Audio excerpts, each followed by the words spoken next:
परम प्रेममय श्री श्री ठाकुर आमार परमाराध्या जगत जननी श्री श्री बड़मा परम पूज्यपाद श्री श्री बरदा परम पूज्यपाद श्री श्री आचार्य देवी श्री चरणे आमार शतकोटी प्रणाम। आमी श्यामली देवनाथ श्यामार परिवार चैनेलेर सकल भाई ओ बोनेदेर जानाई जय गुरु ओ भालोबासा। आमी शुरू करছি इष्ट प्रसंग आलोचना। परम प्रेममय श्री श्री ठाकुर छिलेन भालोबासार कांगाल। आमरा केउ अर्थ केउ यश केउ मान केउ बा प्रतिपत्तिर कांगाल। ठाकुर आमार मानुषेर जन्य कांगाल। ताई तो तिनी बोलेछेन मानुष आपन टाका पर যত পারিস মানুষ ধর। সুবিশাল আকাশের মতো সুগভীর সমুদ্রের মতো বুকে অপরিসীম ও অনন্ত ভালোবাসা নিয়ে তিনি চেয়েছিলেন মানুষকে সম্মানিত করতে। তিনি তা পেরেছেন ও পেয়েছেন। তার প্রমাণ আজকের সৎসঙ্গ জগৎ, যেখানে তার আদর্শায়িত নানা মানুষের ঘটেছে মহাসম্মেলন। শুধু যে মানুষের প্রতি ভালোবাসায় তার প্রেম তা নয়, প্রতিটি জীবের প্রতি তার ভালোবাসা। একবার পাবনায় ঠাকুর গোসাইদা সুশীলদা ও আরও কয়েকজনকে নিয়ে ঘোড়ার গাড়িতে চলেছেন। ঘোড়াটির গতি আস্তে হওয়ায় ঘোড়াটিকে দ্রুত যাওয়ার জন্য কোচওয়ান ঘোড়াটিকে বারবার চাবুক মারতে লাগলেন। যতবার ঘোড়াটিকে চাবুক মারছেন গাড়িতে বসে ঠাকুরও ততবারই আঁতকে ওঠেন এবং অবশেষে ঠাকুর যখন গাড়ি থেকে নামলেন তখন দেখা গেল ঠাকুরের পিঠে কালশিটে পড়ে গেছে এবং ঠাকুরের পরনের কাপড়ে রক্ত। তার প্রেমের এ দৃষ্টান্ত বিরল।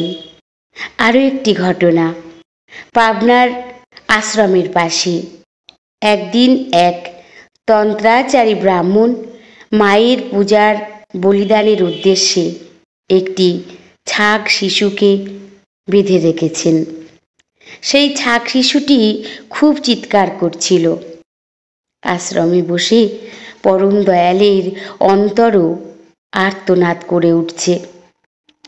তিনি থাকতে না পেরে সেই তন্ত্রাচারীর কাছে গেলেন, তাকে আবেদন করলেন করজোড়ে এবং তার চরণে লুটিয়ে পড়ে বললেন, ব্রাহ্মণ, বলি যদি দিতেই হয় আমাকে দিন, ছাগ শিশুটিকে মুক্তি দিন। কিন্তু সেই তান্ত্রিক হিংস্র দৃষ্টি দিয়ে ঠাকুরকে প্রত্যাখ্যান করেছিলেন। কাঁদতে কাঁদতে ঠাকুর ফিরে এসেছিলেন। ঠাকুরকে ওই অবস্থায় দেখে তারই সঙ্গী নফর সহ্য করতে না পেরে তান্ত্রিকের পূজা স্থানে উপস্থিত হলেন এবং দ্রুত দৌড়ে সেই ছাগ শিশুকে নিয়ে ঠাকুরের কোলে দিলেন। পরম দয়াল আমার খুব খুশি হলেন। তিনি অসংখ্য চুম্বন দিতে থাকলেন সেই ছাগ শিশুটিকে। এ সেই ভালোবাসা যার অন্ত নেই অনন্ত, যার সীমা নেই অসীম। পরম দয়াল অলিক আজগুবি সুখ শান্তির পেছনে আমাদের ছুটতে মানা করেছেন বারবার। ঠাকুর বলেছেন, ধরো করো হও পাও।